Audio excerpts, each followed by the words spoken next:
देव जी के घर साक्षात मेरा अवतार होने वाला है। और सब देवी देवताओं का आवाहन कर दिया कि जाइए ब्रजमंडल में जाकर के अलग अलग रूप धारण कर लीजिए। यहां सब देवी देवता ब्रजमंडल में रूप धारण करके आए।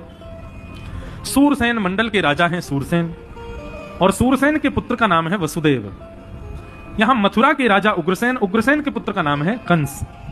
उग्रसेन के एक छोटे भाई हैं, उनका नाम है देवक, देवक की बेटी का नाम है देवकी।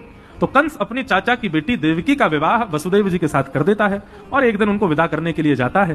तभी आकाशवाणी होती है कि इन्हीं का अष्टम गर्भ तेरा काल होगा कंस। अष्टम गर्भ मेरा काल होगा, ये सुनते ही देवकी को मारने के लिए तलवार निकाल करके प्रहार करने लगा। वसुदेव जी ने चरण पकड़ लिए और वचन दिए, जितनी संतान होगी हम सब तुमको दे देंगे, इनको मत मारो। 6 संतानों को कंस ने मार दिया। 7वीं संतान के रूप में वसुदेव जी के देवकी मैया के गर्भ में बलराम जी पधारे, परंतु भगवान ने योग माया को आज्ञा करते हुए कहा कि बलराम जी को तुरंत दूसरे गर्भ में स्थानांतरित करो, नहीं तो ये क्रोध के कारण प्रकट होते कंस को मार देंगे। जो काम हमें करना बलराम जी कर देंगे। और श्री बलराम जी का स्थानांतरण हुआ रोहिणी मैया के गर्भ में, इसीलिए वो देवकी नंदन भी हैं और रोहिणी नंदन भी हैं। कुछ महीने देवकी के गर्भ में रहे, कुछ महीने रोहिणी जी के गर्भ में रहे, इसीलिए उनका नाम शंकरषण भी है, क्योंकि उनको एक गर्भ से कर्षित करके दूसरे गर्भ में भेजा गया है। अब 8वां बालक आने वाला है। कंस ने महाराज सेना बढ़ा दी, ताले बढ़ा दिए, सबको आज्ञा कर दी मेरा शत्रु जन्म लेने वाला है, कहीं से निकल के भागने ना पाए। भादों का महीना, अष्टमी तिथि, मंदम मंदम जलधरा। भागवत में वर्णन आता है भगवान का जब जन्म हुआ तो मंदम मंदम मंदम बौछार गिर रही है आकाश से। सब लोग इधर देखो, इधर देखो, कहां देख रहे हो? कोई ठाकुर जी वाकुर जी नहीं आने वाले हैं। आप लोग सोचो लाल जी आएंगे, नहीं आएंगे, मैं ही हूं लाल जी आज। सुनो ध्यान से कथा, क्या बता रहा तुम? हाँ, ठाकुर जी का जब प्रादुर्भाव हुआ तो कैसी स्थिति? बोले मंदम मंदम जलधारा, मंदम मंदम जल की धार गिर रही है। और पवन जो है ना, हवा, वो मंदिराचल पर्वत पर चंदन की लकड़ियों से सुगंधी लेकर के, और वो हवा बह रही है, मानो सबको सुगंधी आ रही है और इतना सुख मिल रहा है। कभी कभी बंधु आपने अनुभव किया होगा, साल में 2-4 बार ऐसी रात्रि आती है, वैसी नींद जीवन में कभी नहीं आई। ऐसी नींद आती है बड़ी सुख वाली, ऐसी निद्रा सबको आई है आज। सब इतनी गहरी निद्रा में सोए महाराज, और सुखद हल्का हल्का ठंडा अनुभव हो रहा है सबको। शीतलता, एक होता है बहुत शिशिरता, बहुत ज्यादा शीतलता में कांपते हैं, पर एक मौसम ऐसा होता है उसमें अच्छा लगता है। ऐसा पहाड़ पर जैसे मौसम होता है वैसा मौसम हो गया है। सबको बड़ा सुख मिल रहा है सोने में, गहरी निद्रा में सब सोए हैं। और तब कंस के कारागृह में जैसे ही अर्धरात्रि हुई, मध्य रात्रि होते ही, आज की भाषा में कहें तो रात्रि के ठीक 12 बजे, देवकी मैया के गर्भ से एक दिव्य तेज प्रकट हुआ और दिव्य तेज पुंज में शंख चक्र गदा पद्मधारी श्री बालकृष्ण प्रभु का प्रादुर्भाव हुआ है। बल बाल कृष्ण लाल की। इतनी रूखी जय, ऐसी रूखी जय ना चाहिए हमको, ब्रजवासी हैं भैया, हमको जोर की जय चाहिए। बल बाल कृष्ण लाल की। हाँ, अब ने आनंद आया, सुख मिलो, ऐसी जय जयकार करियो पूरे नंदोत्सव में। आप लोगों ने क्या किया? तो 4 घंटा तो बोल रहे हैं हम, गलो सुगो हमारो, इतना तो कर ही सको कि जब जब जय जयकार बोले ना जोर लगा दियो, है ना। लेकिन अभी ने शांति रखो, कंस सो रहा है, जग जाएगा। ठाकुर जी का प्रादुर्भाव हुआ, हाथ जोड़ के सब लोग प्रणाम करो। भगवान का गर्भ से प्रकट होती स्वरूप कैसा है?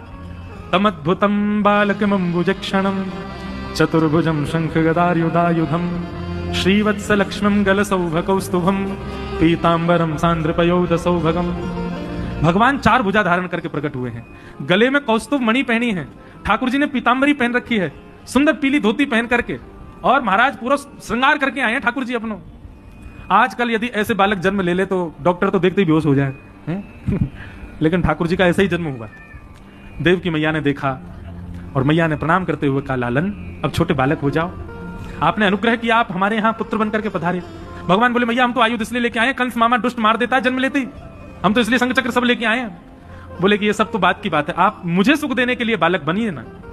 ठाकुर जी बोले, देखो मैया हम बालक बन तो जाएंगे, लेकिन फिर हमको दोबारा से हृष्टपुष्ट होने में फिर हम कोई लीला करेंगे, तो इसलिए आप ऐसा कीजिएगा, हम बालक हो जाएं, उसके बाद हमको आप ले जाना गोकुल, गोकुल में यशोदा मैया के पास जाके सुला देना, वहां एक बालिका ने जन्म लिया, उसको ला करके कंस को दे देना, क्योंकि वो बालिका नहीं है, साक्षात आदिशक्ति योग माया है।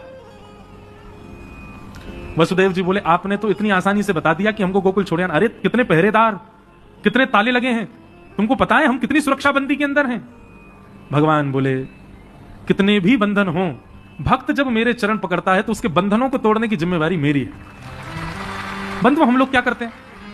हम ठाकुर जी के सामने अपने बंधन बताते हैं, अभी ये बंधन है, हम कैसे करें, अभी तो ये घर का काम है, कैसे करें, हम कथा में कैसे आ सकते हैं, अभी तो ये बंधन है हमारे जीवन में।